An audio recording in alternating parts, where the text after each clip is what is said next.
Skip, how hard is LeBron's path to the NBA Finals? Shannon Sharpe, Shannon Sharpe. Your guy is so lucky. Oh, stop it. He is so blessed by the NBA gods, who I guess just wanted to give him a smooth, clear path to his 7th straight NBA Finals. Because last night, LeBron's path to the Finals went from dangerously hard to ridiculously easy, in my view. He dodged 2 first-round bullets.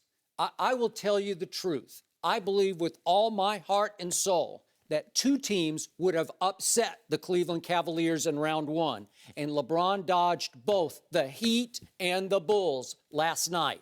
Just by fate, you suggested that maybe he was tanking to avoid the Heat, but then the Heat suffered a horrendous late-season injury that cost them probably the 7th seed, because I'm still going to remind you about the Miami Heat, your Miami Heat.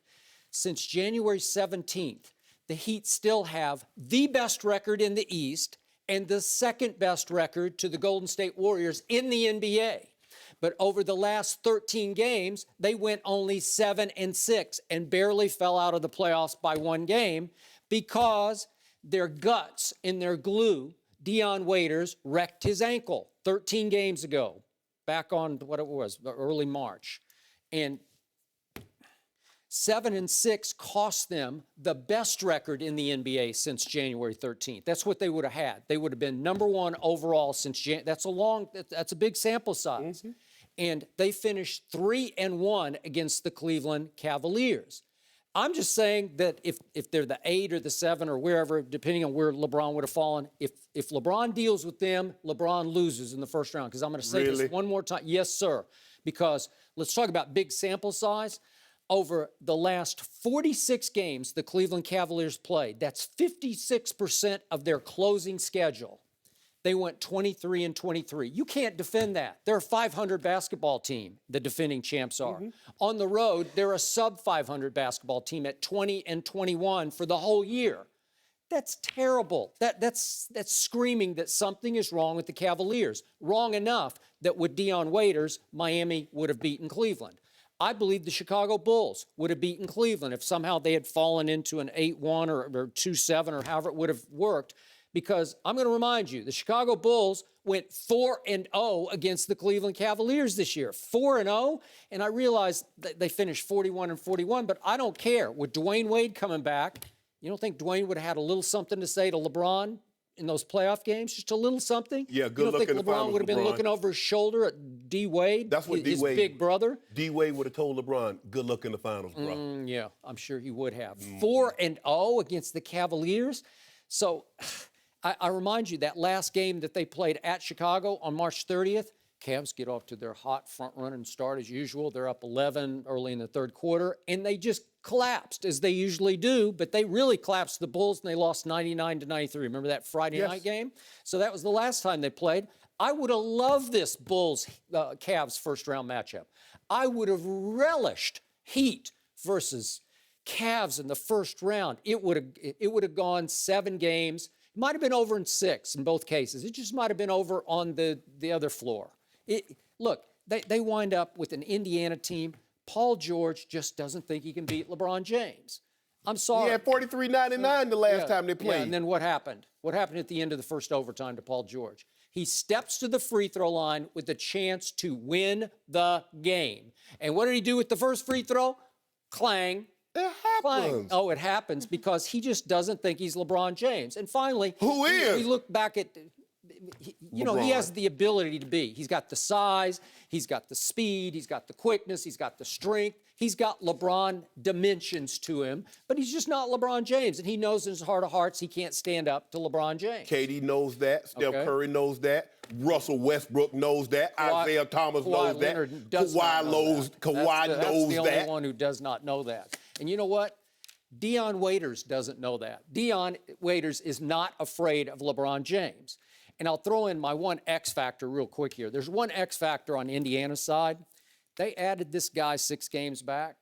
this guy who used to be a Pacer a long time ago, this guy named Lance Stevenson, who said he was on his couch playing video games when he got the call to come back to the Pacers after he's been wandering around the NBA. He's wandered to Charlotte, the Clippers, Memphis, New Orleans, the Timberwolves, and finally he's back. And I will say they should have won the overtime game. That was his first game back, the 2 overtime game. And they've gone 5-1 since then. He's another player who's not afraid of LeBron James. He'll blow in his ear if he has to distract him. He might tie his shoestrings together. I don't know what he might do, but he might do something to distract LeBron James.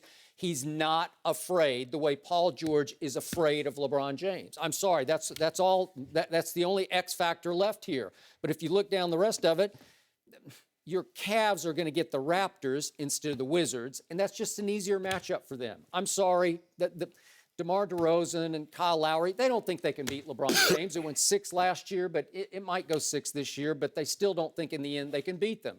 And I don't think the Celtics are a great matchup, and I think they will be in the conference finals. But remember, once upon a time back at the trade deadline, we thought maybe the Celtics would add Paul George. And I don't love Paul George. Or Jimmy Butler. Or Jimmy Butler, one or the other. And I would take Jimmy Butler over Paul George, but they could have traded what could become the first overall pick that they own from the Nets, obviously. They could have had Paul George for that, maybe a little bit more. And I think the Celtics made the right call for the big picture long term. No Paul George. We don't want him. He doesn't have that. He's not that guy. He's not a huge long-term difference maker. But if you had him, you'd be a better basketball team. If you had Jimmy Butler against LeBron, you just have another chance against him. But nobody pulled the trigger on any of those moves, so Paul George remains in Indiana, and LeBron remains right on path to an easy trip to his 7th finals. I love what you do here, Skip. You've been doing this for the longest time, as long as I can remember. It doesn't matter what LeBron does. He beat a 60-win Atlanta team, swept them to go to the finals. He had a cakewalk. Let me tell you, LeBron could... Let's just say, if LeBron was in the West, he could beat the Rockets in the first round, the Spurs in the second round, and the Golden State Warriors, and you would still say he had a cakewalk. You know why? Because he's LeBron. He makes everything look like a cakewalk. Oh, well, if he'd been in the West over the last 10 or so years, he wouldn't be going to any 7 straight finals. Whoa, Skip, don't do that. Don't do that. Because you didn't say a word when Magic Johnson went to 9 finals in 12 years. You didn't say anything about the Supersonics that were terrible, the Kings that were terrible, the Clippers, the Mavericks that were terrible. Don't you dare put LeBron James in the same sentence with Magic Johnson. As a matter of fact, he's in a different book than Magic Johnson. Yeah. He's on Mount Rushmore. I apologize, Magic, for that. I apologize for him, for that disrespect and that blasphemy from across the table. LeBron is coming one guy's a winner, one guy's not so much. You're going to sit there and say that with a straight face. I definitely am. And then you're going to sit across from me and talk about if they had played the Heat. Didn't I tell you the Heat wasn't going to the final playoffs? I told you that. Oh, if they played the Heat, if they played the Bulls, you must be thinking LeBron James, Michael Jordan. Michael Jordan is the only guy to get swept in the first round of the playoffs. You remember those times, Skip? Yeah, when he was a baby. I remember. Whoa. I ain't trying to hear nothing about no baby. I'm talking about how he got swept